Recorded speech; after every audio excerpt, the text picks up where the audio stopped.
ժողովուրդ ջան, նոր տարուն խոզի բդերն ու հնդուշկեքը անուշ եղավ, ստամոքսները հերթական փորձության ենթարկեցիք, մալադեց, բա մի հատ չեք ասի, տեսնես այն խեղճ Շամշանը, այս ցրտին ու դումանին որտեղ պիտի լինեմ, այնտեղ, որտեղ փորձանք կա, իսկ նման տեղերը նախատոնական ու տոնական օրերին քիչ չէին, չէի հասցնում, որովհետև կամ վարորդներն են ստամոքսին ու խմիչքին զոր տվել, կամ որոշ ճանշինների ներկայացուցիչների համար ծովը ծնկներից էր դարել, իսկ արդյունքում դաժան վիճակագրությունը թռիչքաձև աճ արձանագրեց, հա, քիչ էր մնում մոռանալ, այս մեր բառադիության հետևանքով նաև օտար երկրացիներ զրկվեցին կյանքից։ Այդ մասին սակայն քիչ անց եւ առհասարակ, ինչպես նշեց Վայե Ղազարյանը, նախատոնական ու տոնական օրերին դեպքերն այնքան շատ էին, որ մի քանի թողարկումներում կներկայացնենք։ Հիմա տեղափոխվենք վարչապետի հայրենիք Տավուշի մարզ, իսկ ավելի կոնկրետ Հաղարծին գյուղ։ Այս գյուղի առանձնահատկությունը կայանում է նրանում, որ մի հատ նեղ գլխավոր փողոց ունեն, որի 4 կողմերը տներ են, խանութներ, դպրոց ու բավականին վտանգավոր իրավիճակներ են ստեղծվում։ Այդ փողոցից աճ էլ, եթե Երևանի կողմից ես գալիս, հոսում է Աղեստովը, որի ջրերը տասնամյակների ընթացքում ինչ ասես չեն տեսել, էս էլ տեսան։ Ներքև ոնց ենք իջնում, Մերսեդեսա չէ, երկու պատնեշները կոտրե, հա։ Երբ ահազանգ ստացա տեղի բնակիչներից, թե բա Շամշան, շուտ հասի, մի հատ Մերսեդես չգիտես ոնց հայտնվել է գետում, մտածեցի, թե էլի այդտեղ փողոցի կապկանն անկել, բայց հասնելով դեպքի վայր, ակնհայտ դարձավ, որ Մերսեդեսի գետում հայտնվելու ամենահավանական պատճառը մերկասառույցն էր։ Աչքիս տեղի ճանշինը շուտ տեղեկացել է, որ հեսա կհասնեմ ու դրանց չարածը հանրության սեփականություն կդարձնեմ, արագ փորձել է այդ չարացի հետքերը մաքրի։ Վթարից հետո նոր բերել են ավազ են լցե։ Մոտ մի 5-ից 6 մետր բարձրությունը երևի լինի։ Այն բետոններից է կոտրել։ Հիմա կարծնեք, թեզ մեքենայում գտվածներին, բա ինչա պատահել, ասեմ ժողովուրդ ջան, որ վարորդից բացի ուղևոր էլ է եղել, երկուսին էլ արագ հասած Դիլիջանի հիվանդանոցի շտաբօգնության բրիգադը նախտեղում առաջին բուժօգնությունն են ցուցաբերել, ապա տեղափոխել Դիլիջանի բժշկական կենտրոն, ասացին, որ կյանքներին վտանգ չի սպառնում։ Իրոք բախտավոր աստղի տակ են ծնվել, իսկ մեքենան կարելի է հանձնել մետաղե ընդունման կենտրոն, բայց դրա համար պետք էր այն գետից դուրս բերել, այսինքն վերամբարձ կռունկ էր անհրաժեշտ։ Էդ էր ինչպես ժողովուրդն է սիրում ասել, էշ մի սատկի գարուն կգա, նենց որ անցնենք մյուս դեպքին։ Ստեղից սենց էսա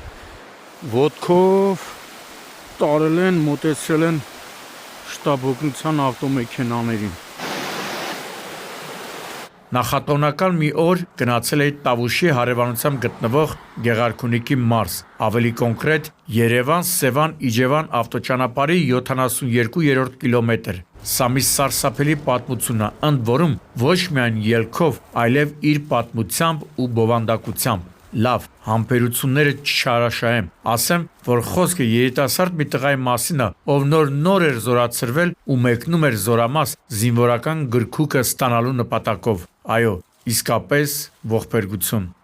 Ինչ են կոնցերտ է։ Երևանի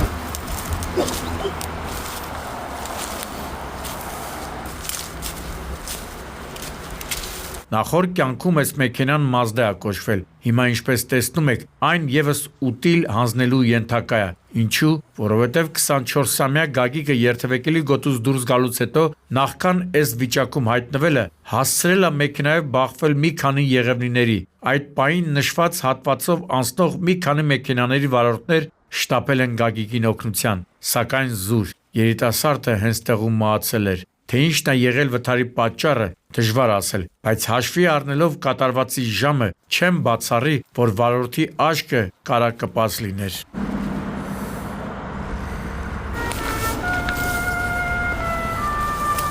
Նկարահանում ու մտածում էի, ինչ բան է էլի կյանքը։ 2 տարի պատվով, թասիբով ծառայես, հայրենիքին պարտքդ հանձնես, անվտանգ վերադառնաս տուն, ուզենաս գնաս այդ ծառայածիդ հաստատումը ստանաս ու սենց պատահար։ Դե արի ու մի հավատա ճակատագրին։ Ոնց չհավատաս, երիտասարդ, որի կյանքը դեռ առջևում էր, դեռ պետք է ընտանիք ստեղծեր, զավակներ ունենար։ Չգիտեմ էլ ինչ ասեմ։ Ծնողներին ինչպես փոփես նման հարվածից հետո, երիտասարդներ ջան, գիտեմ, արյունները դիառում է, բայց մի քայլ անելուց առաջ 7-ը չափեք, 1-ը կտրեք։ Հիմա զինգրքույկ էր, կարա էր մի քանի ժամ հետո էլ վերցնեիր, չնայած ճակատագիր ենք ասում։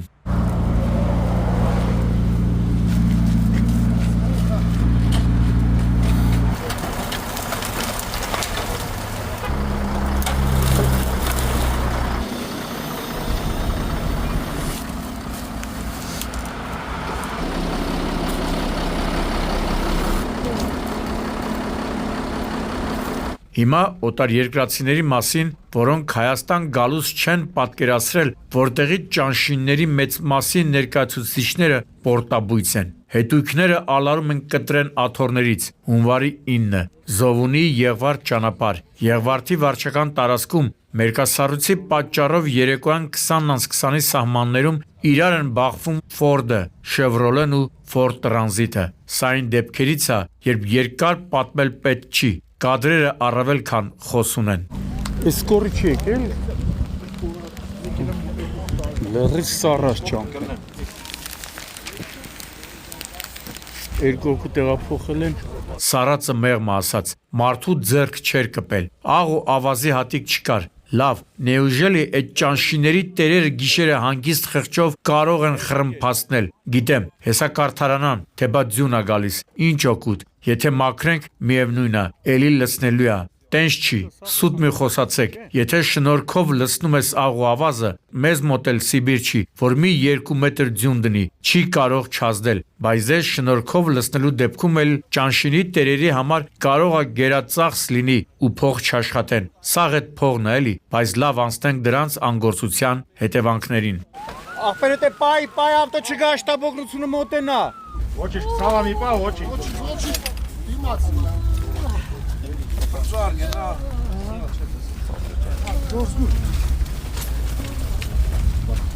Վիրավորները 3-ն են, 3-ն էլ Հնդկաստանի քաղաքացի։ Հերիք չի 180 աստիճանով փոխել են կլիման, նաև այսպիսի անգործության էին հանդիպել։ 3-ն էլ ողջ էին, բայց երկուսի վիճակը հեչ լավ չէր։ Ցավոք, մռայլ կանխատեսումները դեպքից 3 օր անց իրականություն դարձան։ Արմենիա բժշկական կենտրոնի վերակենդանացման բաժանմունքում գիտակցության չգալով Հնդկաստանի 34-ամյա քաղաքացի Պրավին Մեկալային մահացավ։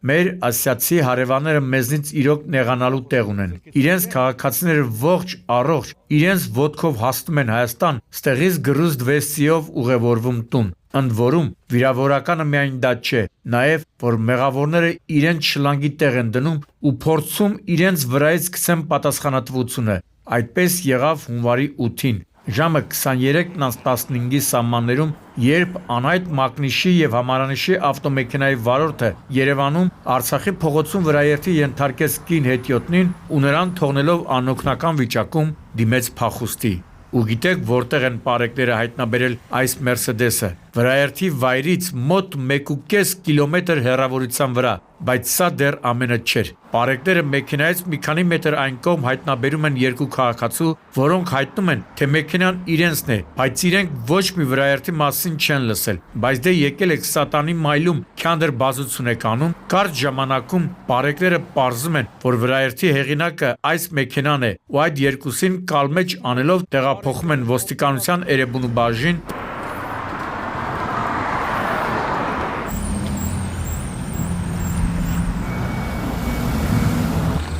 Այսը չոտնա։ Պարզվում է, որ այդ երկուսը Երևանի բնակիչ են՝ 27-ամյա Օսիպովն ու 39-ամյա Գայիջյանը։ Պարզվում է նաև, որ Օսիպովը վարորդական իրավունքի վկայական չի ունեցել։ Սա էլ բավարար չէ, պարզվում է, որ երկուսն էլ Սթափ չեն, որն է գտնվել են խմացության ամենաբարձր աստիճանում։ Ես չեմ հասկանում, ինչու է բարձյալը խելք բաժանելուց սրանց կողքով անտարբեր անցել։ Լավ, ձեր մեջ մարդկություն չկա, հերիք չի, կնոջը գցել եք ավտոյի տակ, մի հատ էլ թռնում եք։ Ոչինչ, ձերբակալվածների պահման վայրում բալանտ կուտեք ու խելքի կգաք։ Իսկ արդեն օրեր անց քննչական գործողությունների արդյունքում պարզվում է, որ վրաերթը կատարել է Օսիպովը։ ով նախկինում 2 անգամ ոչ սթափ վիճակում եւ առանց վարորդական իրավունքի ավտոմեքենա վարելու համար դատարանի դռներն է ընկած եղել։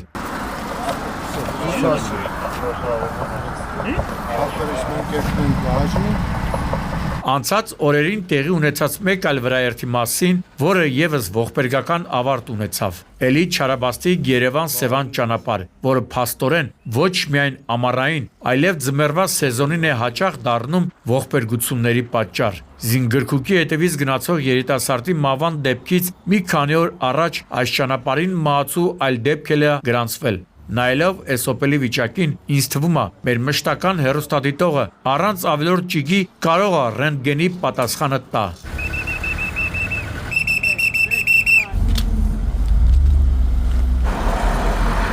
Այո, դատելով Opel-ի դիմապակու վրա արկա վնասվածքից հանգիստ կարելի էր ասել, որ տեղի ունեցածը վրաերթ էր, բայց այս Opel-ի վարորդը ի տարբերություն նախորդ պատմության ճակերտավոր հերոսների փախուստի չի դիմել, ահազանգել է շտաբօգնություն, սակայն արագ հասած բժիշկների հերթապահ տեղում արձանագրել է հետիոտնի մահը։ Տարիքն ու սեռը պարզել չհաջողվեց, սակայն ստիպված եմ ելի խոսել մի շարք բաների մասին, որոնց վերաբերյալ ոչ մեկ անգամ արտահայտվելու առիթ ունեցել ենք։ Հարգելի հետիոտներ, ախր նման ճանապարհները կտրելը պահանջում է ոչ միայն համարձակություն, այլև ծայրահեղ զգոնություն։ Այնտեղ, որտեղ չկան հետիոտնային անցումներ, իսկ մեքենաների արագությունը բավականին բարձր են, պետք է 1452%-ով վստահ լինեք, որ մեքենա չկա, նոր փորձեք ճանապարհ անցնել։ Միևնույնն է, հետիոտնային անցումներ այստեղ չեն գցի։ Դրա համար պետք է հույսը ձեր վրա դնեք ու զգոնությունը կրկնապատկեք, առավել ևս, եթե օրվա մութ ժամն է։ Ասենք, էսոպելի 50-ամյա վարորդը ոնց կանխատեսեր, որ մեքենայի առջև ընթացքի ժամանակ մարդ է դուրս գալու։ Մի խոսքով, պարզ ճշմարտություններ են, որոնք շատ հաճախ մարդիկ անտեսում են, ինչի համար շատ թանկ են վճարում։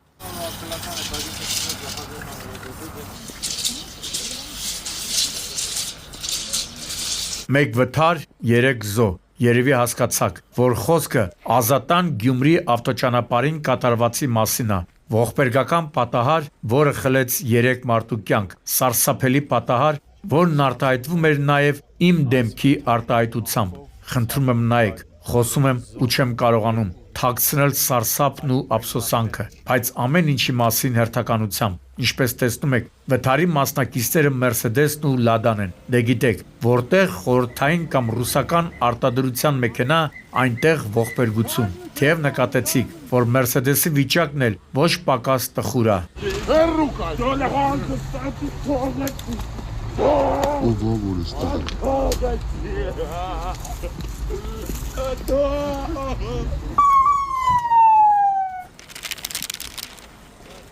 Ընդ որում հարվածն այնքան ուժգին է եղել, որ Mercedes-ը դուրս է եկել երթևեկելի գոտուց ու հայտնվել ծառերի հարևանությամբ։ Օպերատիվ ծառայությունները իրոք օպերատիվ են գտնվել, այլապես զոհերի թիվը կարող էր շատանալ։ Չգիտեմ ինչն է եղել վթարի պատճառը, ավելի շուտ վարկածներ ունեմ, որոնցից մեկը էլի առնչվում է մերկասառույցին։ Փաստն է, որ 2 հոգի տեղում մահացել են։ Ականատեսները ասացին, որ եւս 3-ին, որոնց 2-ի վիճակը ծայրահեղ ծանր էր, տեղափոխել են Գյումրի բժշկական կենտրոն։ Ինչպես ցույց տվեցին հետագա իրադարձությունները, վիրավորների վիճակը ներկայացնելիս ականատեսները չեն խտացրել գույները, մինչև քննիչները փորձում էին հասկանալ ինչը ինչոց է։ Հիվանդանոցից ահազանգ ստացվեց, որ վիրավորներից մեկը գիտակցության չգալով մահացավ։ Մյուսին տեղափոխել են Երևանի հիվանդանոցներից մեկը, այսինքն վթարը խլեց 3 մարդու կյանք, 2 տղամարդ ու 1 կին, բոլորն էլ Ազատանից։ Թող այս տարի նման դեպքեր չկրկնվեն, իսկ դրա համար անհրաժեշտ է, որ ոչ միայն վարորդներն ու հետիոտները զգոն եւ ուշիմ լինեն, այլև պետական գերատեսչություններն ու պետական վերահսկողության տակ աշխատող կազմակերպությունները սրտացավորեն մոտենան իրենց պարտականությունների կատարմանը, չէ՞ որ խոսքը մարդկային կյանքերի մասին է։